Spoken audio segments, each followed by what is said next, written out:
hari itu, udara terasa lebih berat dari biasanya. Awan gelap menggantung rendah seolah sedang menambah beban di pundakku yang sudah penuh.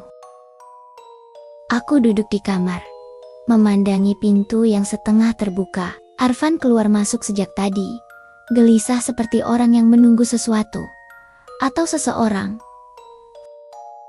Van, panggilku pelan. Dia menoleh cepat. Iya sayang. Kenapa kamu mondar-mandir? Arfan mengusap tengkuknya. Aku rasa masalah ini gak bisa selesai kalau kita cuma diam. Aku mengernyit. Maksudmu? Arfan mengambil napas dalam-dalam. Rara mau ketemu, dia gak mau berhenti kalau aku cuma ngeblokir dan ngedorong dia pergi. Dia bilang, dia punya hal penting yang mau dia omongin langsung. Dadaku langsung berdegup kencang. Kamu setuju? Aku gak mau. Jawabnya cepat. Tapi, dia ancam bakal datang ke rumah, ke kantor, atau bikin masalah lain. Jadi aku bilang, kita ketemu di tempat umum, biar gak ada drama aneh. Aku tercekat. Kata kita membuatku bingung sekaligus takut. Kita, ulangku pelan. Arfan mendekat. Dia duduk di sampingku tanpa menyentuhku dulu. Memberi ruang. Aku mau kamu ikut. Biar dia tahu. Biar dia lihat langsung. Aku milik siapa. Ada getaran halus di dadaku. Sesuatu antara takut, terharu, dan tidak yakin aku. Nggak tahu, Van. Aku takut.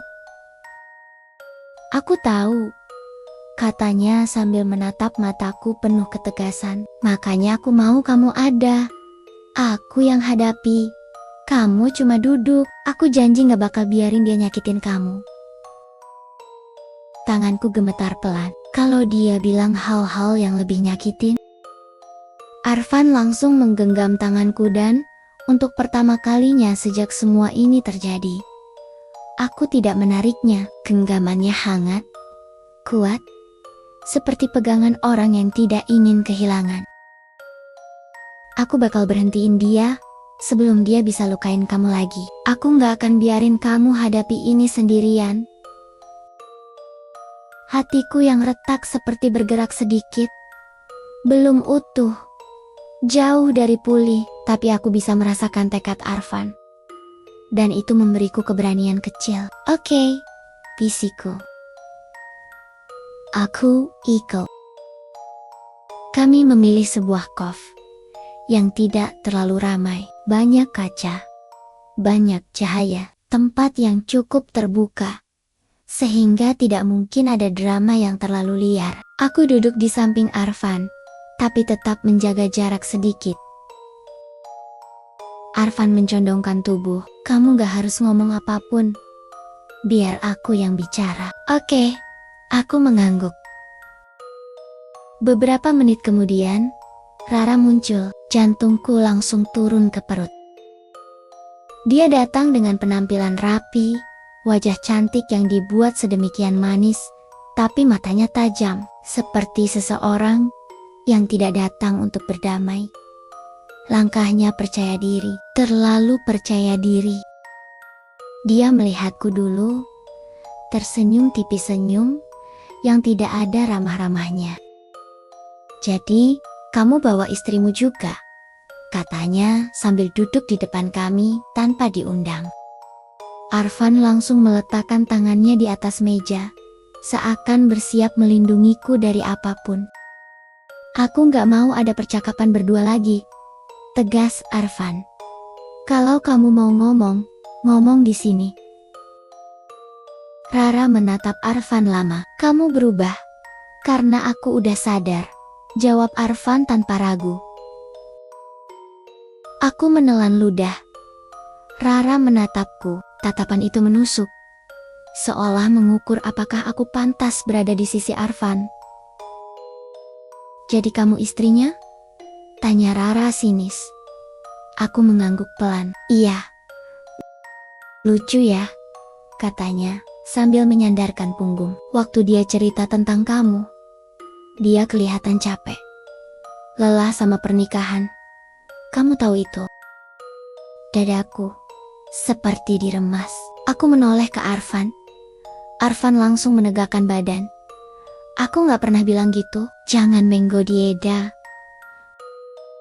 Rara tertawa kecil. Getir. Van, jangan pura-pura. Kamu bilang kamu nyaman sama aku. Kamu bilang kamu bisa jadi diri kamu sendiri. Kalau sama aku langsung terdiam. Kata itu lagi, nyaman. Arfan memukul meja pelan. Aku gak pernah bilang aku nyaman karena kamu. Aku cuma lagi capek waktu itu. Dan aku salah karena ngasih kamu ruang untuk salah paham. Rara menatapnya dengan mata berkaca-kaca. Tapi bukan tangis tulus, lebih seperti kemarahan yang diselimuti drama. Jadi semua yang kamu bilang selama ini bohong? Arfan menggeleng tegas. Yang bohong itu kamu. Kamu tahu kamu cuma memanfaatkan momen aku rapuh. Rara mendengus. Kamu berubah sejak istrimu ini tahu semuanya. Arfan menatapku sebentar. Lalu kembali menatap Rara. Aku berubah karena aku hampir kehilangan orang yang paling aku cintai. Dan kamu bagian dari kesalahan itu. Rara membeku. Matanya berkedip cepat. Seakan tidak terima bahwa Arfan dengan jelas menempatkannya sebagai masalah. Jadi kamu pilih dia? Tanya Rara dengan suara bergetar marah. Kamu balik ke perempuan yang bahkan gak bisa bikin kamu bahagia. Kata itu membuatku tersentak. Dadaku seolah ditusuk. Arfan langsung berdiri, namun tidak meninggalkan posisinya di sampingku. Aku bahagia sama dia, katanya keras, namun terkendali. Justru karena aku bahagia sama dia, aku menyesal pernah ngasih kamu ruang. Rara mengetukkan jarinya di meja. Dia cuma modal sabar, Van. Kamu cuma ketakutan kehilangan zona amanmu. Arfan menggeleng. Kamu salah. Dia rumahku. Kamu cuma mampir. Aku hampir menangis mendengar itu. Air mata yang kutahan sejak pagi akhirnya jatuh perlahan di pipiku. Aku cepat-cepat menyekanya. Tapi Arfan sudah melihat. Dia menggeser kursinya lebih dekat padaku, memegang tanganku di atas meja, meski aku kaku. Rara melihat itu dan pecah. Aku gak percaya kamu milih dia. Kamu benar-benar buta. Aku yang ada buat kamu waktu kamu stres. Aku yang dengerin kamu. Aku yang bikin kamu ngerasa hidup lagi. Arfan menatap Rara dengan pandangan yang begitu tegas dan dingin. Itu bukan karena aku sayang kamu. Itu karena aku salah dan aku gak akan lanjutin kesalahan itu. Rara berdiri, napasnya memburu, matanya merah. Dia menunjukku. Kamu menang sekarang, tapi kamu gak bakal bisa ngejaga dia terus. Dia rapuh. Dia gampang bosen, dan waktu itu terjadi, dia bakal cari aku lagi. Aku membeku. Arfan langsung berdiri, menahan tubuhnya agar tidak maju ke arah Rara.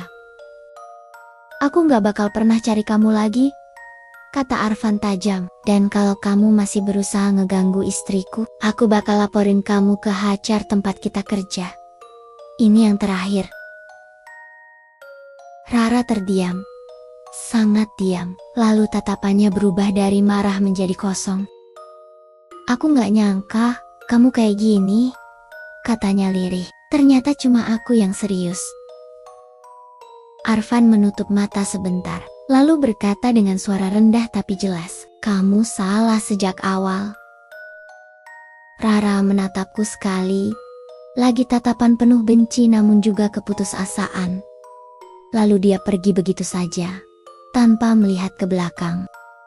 Pintu kaf bergeming pelan ketika ia keluar dan hilang di balik keramaian. Setelah Rara pergi, Arfan langsung duduk di depanku, memegang kedua tanganku dengan hati-hati. Sayang, kamu gak apa-apa. Suaranya bergetar. Aku menahan napas. Lalu aku mengangguk pelan. Aku capek, kataku akhirnya.